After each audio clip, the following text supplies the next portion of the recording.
今本日頻道有限，為你播出其中一場精彩嘅開始，主題係師徒之間節目，人生會遇到嘅四種眾生，六集之二，2019年7月14，用英文開始到台灣福爾摩沙新體。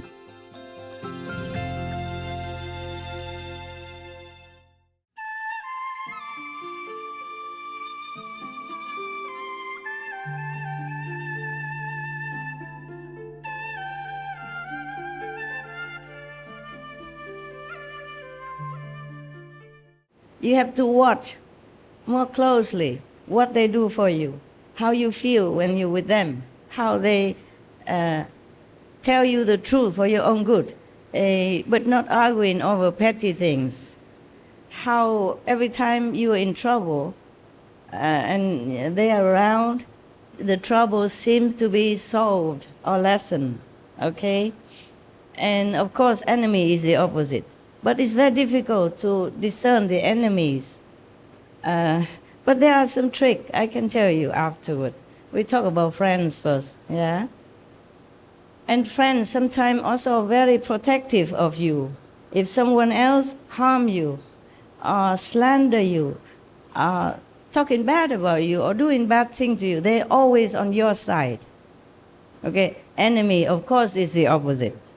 Yes. Not only they don't sympathize your trouble, they talk to you like you are the guilty one. Make you feel even worse, like it's all your fault. Even if it's your fault, there's always take two to tango. That's what people say. Friends, they are always there when you're in trouble. Yes. And their energy will always lend you some help, even though you don't know it. Or they also don't know about it. But you just feel comforted when you're around them, yeah? And you too seem to get on well in many subjects. Not all subjects, not all things. Of course, nothing is perfect in this world.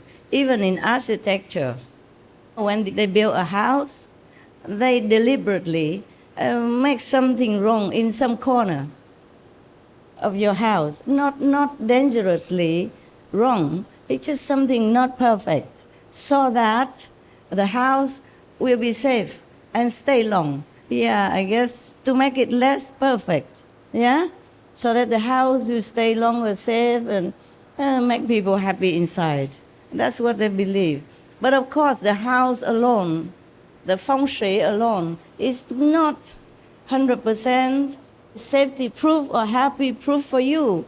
You must have also the worth to live in there, huh? And to live a perfect and a good human life according to your merits, and your goodness in your heart. Some people, even if they live in a bad house, but they are so pure, so good, so everything, even bad, become good. Actually, in our group, we should also experience that. Many years ago, when I first came to Taiwan, being blind, deaf, and dumb to the world, I also didn't know much about Taiwan. Used to be in also kings and queens and all that. I used to do what I want, yeah? And my order will be law. So when they say, oh, it's raining a lot, it's wet for disciple, it's sunny too hot, rainy too wet, winter too cold, autumn too nothing. So we should build a little roof for everyone, okay? We build a roof. And later they say, but the wind and the rain is still flying in. And they say, Master, we have to make some wall. But we didn't really make wall. Maybe it was just like plastic sheets, you know, and cover, yeah, etc., etc. But then, I don't know, somebody went and reported or something, and then somebody else came and demolished it, yeah? The so-called meditation hall. So we had nowhere to go. We just plant more trees, hoping that, like the Buddha, we sit under a Bodhi tree, we might become Buddha. We plant a lot of trees. And because of many trees, it's like a forest. You know, in Sihu, right? It's like a mini forest. Yeah, trees are everywhere. If you're not careful, you bump into trees all the time. When you're in samadhi and walking around, you be careful, okay? And we always have to trim the trees so that it doesn't overgrow. Otherwise, we will have no more land because Sihu is small already. Similarly, here we also have to trim, okay? Trim some people who are not really useful, yeah, for the majority and for the practice of everyone else. So we trim them, just like trees, yeah? Sometimes you have to trim some because the tree might grow too far into your house and obstruct your door or your windows or taking up your space. You trim some. So at that time, we planted many trees overnight even.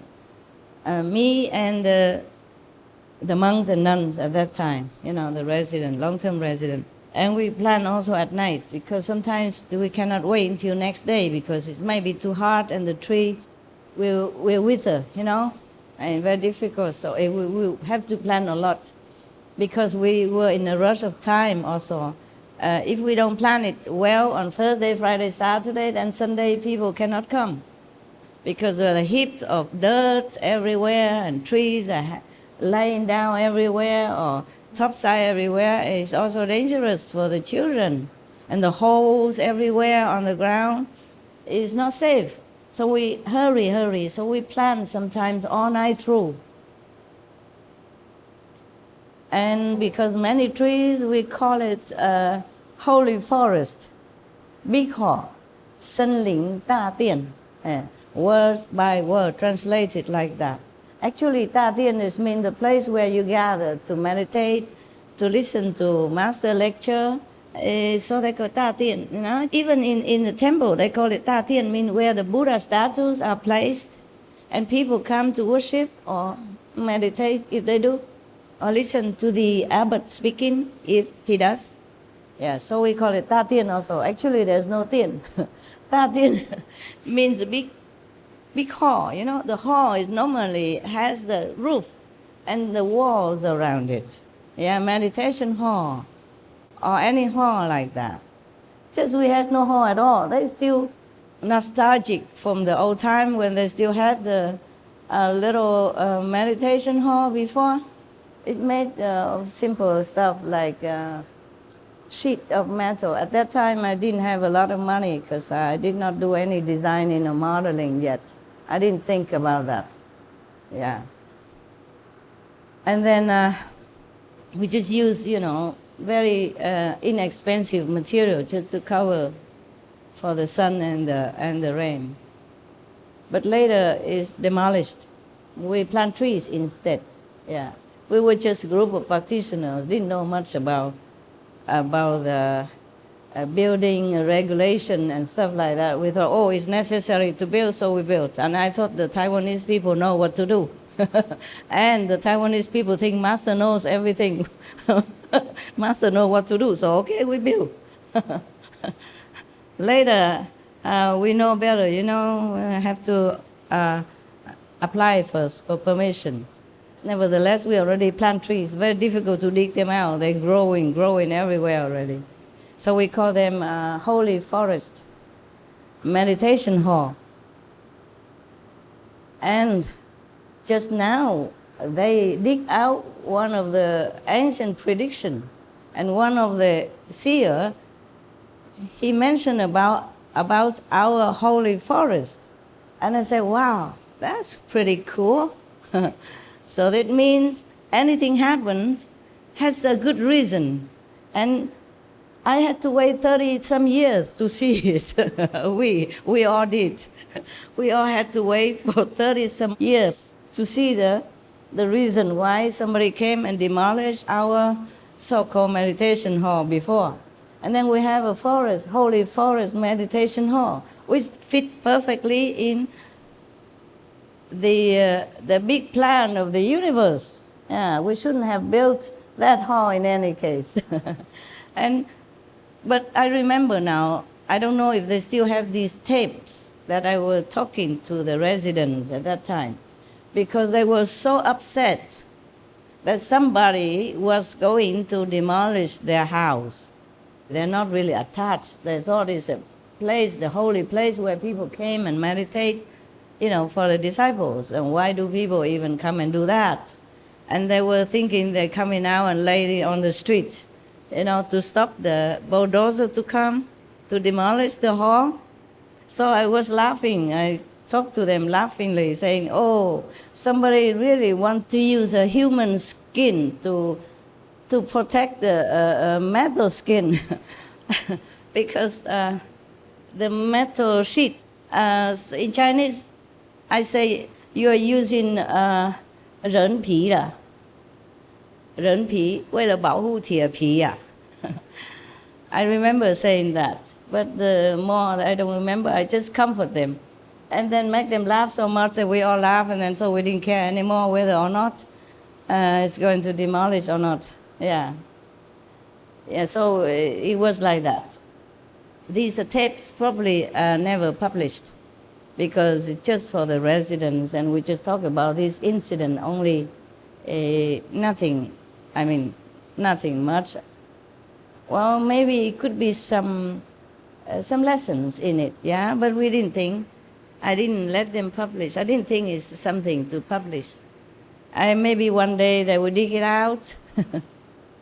Yeah, because these SMTV people, Supreme Master Television and stuff, they're so good. They dig out everything. They dig out many of the photos that I never thought I had. They dig out some of the talk that I never thought I even have spoken. And they digged out so many ancient predictions that I never heard of, even many other lifetimes. Yeah, they keep digging. Wow, my God. And I also the first time seeing this.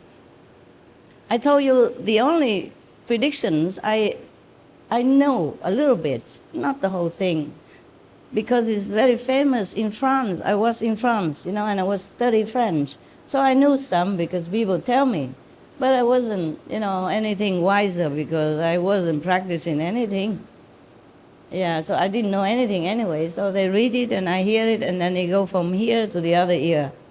That's it. That's the only person I knew about prediction in my whole life. And then now they're digging out so many. Oh, from Europe to America, and then now South America, and then to Vietnam and Korea and whatnot. I don't know. I'm also like you, very excited, waiting to see what else I can dig out from the treasure of the world. Huh? So now when I see this prediction, I thought, wow, so it fit perfectly. Maybe that's what it's meant to be. Lucky I didn't let the resident come out and lay on the street to do the protest. Because the bulldozer, maybe he doesn't know anything about ahimsa, no? Yeah, it could cause some problem, no? Humans may know, but the bulldozer is just a machine. You know nothing about the 5 precepts, yeah? And you don't provoke that big, strong, powerful, mindless guy. Besides, whatever happened, that's my philosophy. Whatever happens, happens. You just accept it. And maybe something good come out of it at the end. Maybe you have to wait forever. But who cares? Who cares? That's the way it has to be, then it has to be. So we learn a lot also from Lord Mahavira here, that he accepted everything. Because maybe his soul knew that this is good for humanity, for all beings. Or his soul also remember, maybe in the past lives, when he was sojourning on this planet, maybe he also did something not appropriate. And now it's his turn to reap this consequence. Even the Sakyamuni Buddha say that he was kicking the head of a dead fish. And then he had headache for some times, even after he became Buddha already. We are born in this human body, and we are not allowed to know many things.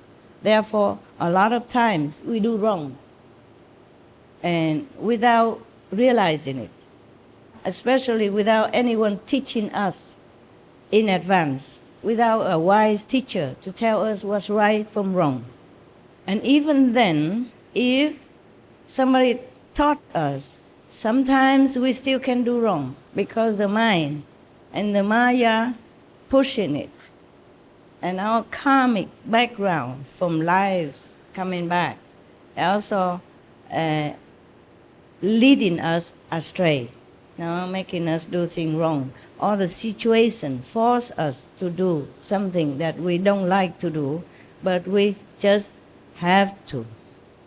Therefore, all beings are really, really pitiful, very, very pitiful indeed. But in the Kristigarbha Sutra, Titang Wangjing, remember, all the bodhisattvas and the Buddhas warning us that the bodhisattvas have always been there to help us all the time, even lifting us away from hell if we were repentant and sincere, and given another chance to redeem our mistakes. Some still do it again.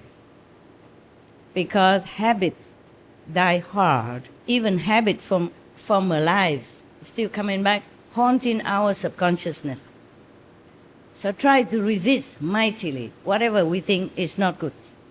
Because the Buddhas and the Bodhisattvas warn us that if after we have been redeemed and given another chance, and if we do bad again, if it's too grievously bad, then we'll be in hell forever. No one can help us anymore. Remember that? Yes.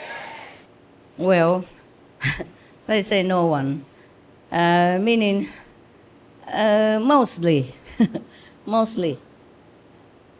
Maybe there's one or two mighty saints could help us. Yeah, but that took long eons, kalpas, until this person or this being came down to this planet and helped us in that situation. I mean, help once and for all, for good. But then we still had to suffer a long time already, like forever. In the old saying, they say, one day in prison is like 3 years outside in freedom. Okay, in hell, imagine all the suffering and the punishment and the pain and sorrow, no end. No end. Imagine how long will that seem, even though it's already like kalpas or eons past already. Capish?